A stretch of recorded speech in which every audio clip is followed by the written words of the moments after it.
been wound up. It happened in the Companies Court in London this afternoon. The court heard the club owes more than £250,000 to the Inland Revenue and Customs and Excise. But tonight there's news that the club will be back in court tomorrow morning to oppose the order. Top soccer lawyer Mel Stein, Paul Gascoigne's agent, says he's confident the club will survive this latest crisis. The appointment at the Royal Courts of Justice in London was over a £2,000 debt for shelters at the Victoria Ground. Though the club claimed that debt was paid, the taxman and Customs and Excise made follow-up claims of their own. The court heard that Hartlepool owe almost £200,000 to the Inland Revenue and almost £70,000 for unpaid VAT. They were promised that within 3 weeks £160,000 would be paid off, but this was not enough, and the winding-up petition was pushed through. The order was eventually made by Mr Registrar Buckley, and the official receiver will act as liquidator. It's not the first time Poole have been in trouble over debts, and as recently as last year they escaped a similar winding-up order from the Inland Revenue. They still owe Cleveland County Council more than £40,000 for last season's policing bills, and narrowly avoided a scandal over a row involving unpaid bills following a charity trip to Romania. But now experts say they may have gone to court once too often. It could take as long as a month to set up a new company like neighbours Middlesbrough did in the 80s. But the football authorities will take a dim view if the club fails to honour any fixtures. They're due to visit Premier League Sheffield United on Saturday in the 4th round of the FA Cup. But instead, last weekend's goalless draw at home to Preston North End could prove to be the last fixture in the club's checkered 85-year history. On the playing side, Hartlepool has never had it so good. So far this season, they've climbed to their highest ever position in the Football League, second in the second division, and become FA Cup giant killers. Alan Murray, the man behind their amazing success story, knows more than most about the behind-the-scenes workings of the club. He was its chief executive before taking charge on the pitch. He's bought wisely in the transfer market. His record signing is only £60,000 for Andy Saville, and he's already paid him back by scoring plenty of goals. Hartlepool are now 8th in the second division, and promotion is still in their sights. But this Saturday is supposed to be one of the biggest days in the club's history. A 4th round FA Cup tie at Sheffield United.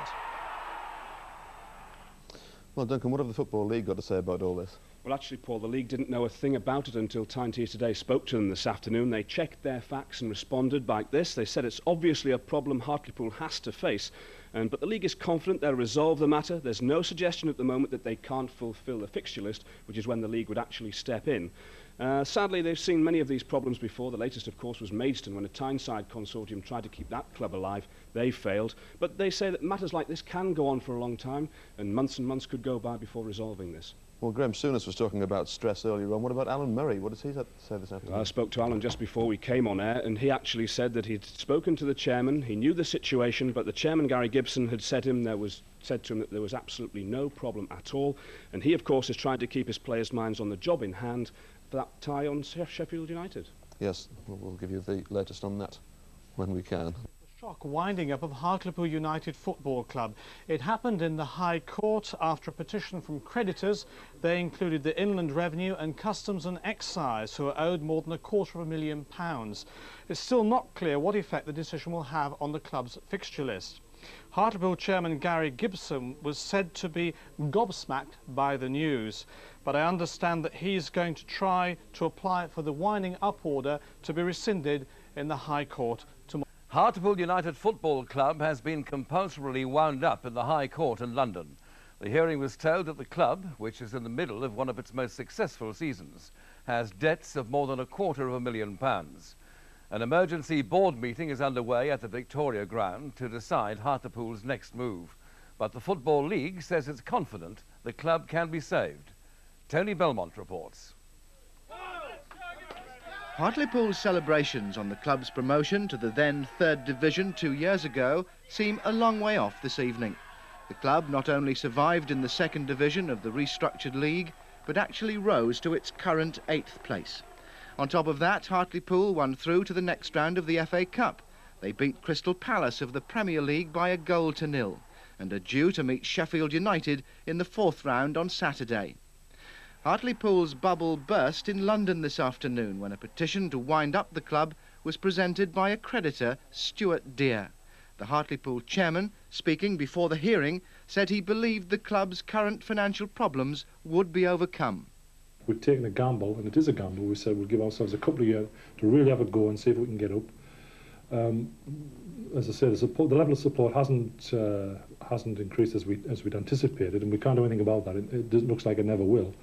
But we're going along with this gamble. We're hoping it's going to work. We recognise we need to sell a player every year, 18 months or so, for good money, just to keep the books balanced. And yes, every now and again we trip up and get ourselves into problems, but we get ourselves out of them by the same token. In the High Court, Miss Wendy Parker for Stuart Deer said that despite demands for payment to the club, an undisclosed sum remained outstanding. The wind-up petition was supported by the Inland Revenue, which is owed more than £196,000, and the Customs and Excise, who said Hartlepool owed them £67,000 in VAT.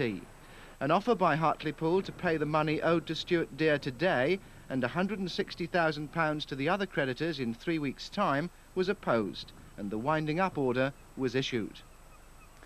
Well, joining me in the studio now is Gillian Hall, a Newcastle company lawyer. Just what does the winding-up order mean? Does it mean that Hartlepool can no longer trade, and are they now finished as a football team? Well, I think what will happen is they will continue to trade, at least in the short term, given the appointment of the provisional liquidator. What tends to happen in situations where creditors, the petitioning creditor, is concerned that the way the company's affairs are being run is that an application is made along with the winding up petition for provisional liquidator to be appointed.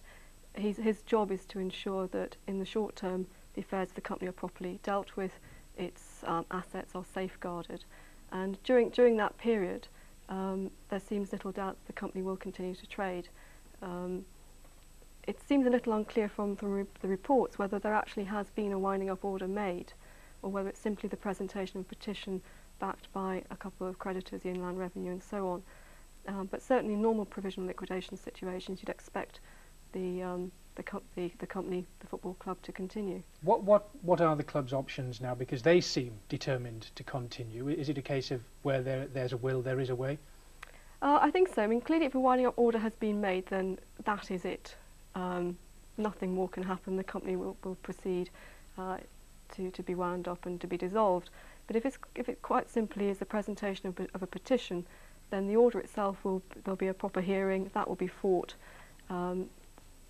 The company solicitor will try and have that petition dismissed, and there will be an application to the court to have the provisional liquidator removed as unnecessary. If that's successful, then clearly the company will try and come to an arrangement with its creditors so that people are paid off, and there's a rational way through all of this. Gillian Hall, thanks for joining us. Well, in the last hour, Hartlepool United have appointed a firm of solicitors who specialise in football insolvencies. Joining us now on his car phone is one of the partners in that company, Mel Steen. Mr. Steen, is this the end of Hartlepool United? No, certainly not. I mean, we've only been instructed, as you say, in the last hour, but we finers will be making an application in the High Court. We've already got an appointment for Friday afternoon. You know, my litigation department have moved extremely quickly, and we will be making an application for a rescission of this order and a stay of the winding up petition, which we're very confident will succeed and will enable Hartlepool to play their cup game on Saturday. But £250,000 is an awful lot of money, is it not, particularly for a small club like Hartlepool? Well, it is and it isn't. I mean, you've got to remember that most clubs don't take into account their principal assets, which are, of course, their players. Hartlepool have got several players who are worth more than that amount of money. How have they got into this situation? Is it a misunderstanding, or is it a case that they do not have the money? I think this one is a genuine misunderstanding from we've only just been instructed, as I say, literally in the last hour, so it's been very difficult for us to come to terms with it. Hartlepool were clearly shocked and totally amazed that this had happened, because they thought they'd actually paid off the petitioning creditor. We'll be looking into the whole situation tomorrow, and we should be in a position to give a little bit more definitive overview tomorrow, but at the moment, as I say, we're fairly confident that we'll be able to turn this over, before the weekend, to enable their fixtures to be carried out. I'll be talking to the Football League tomorrow. I'm sure the league are going to be very supportive. I don't believe for a minute that someone like Sheffield United is going to try and take advantage of this. I mean, that's not what the Cup is about. The Cup's about football, not about business.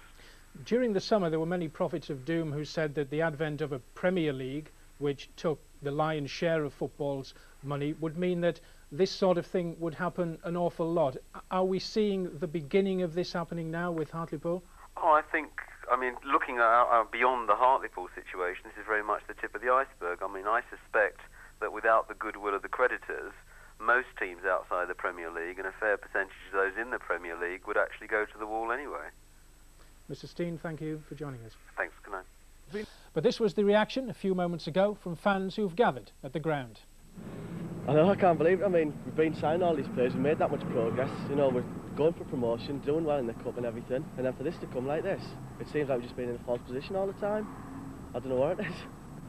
How about yourself, Graham? What's your reaction? Well, I thought, you know, it might be able to last till Saturday, maybe, in the cup game, get a bit of money in, but obviously not now.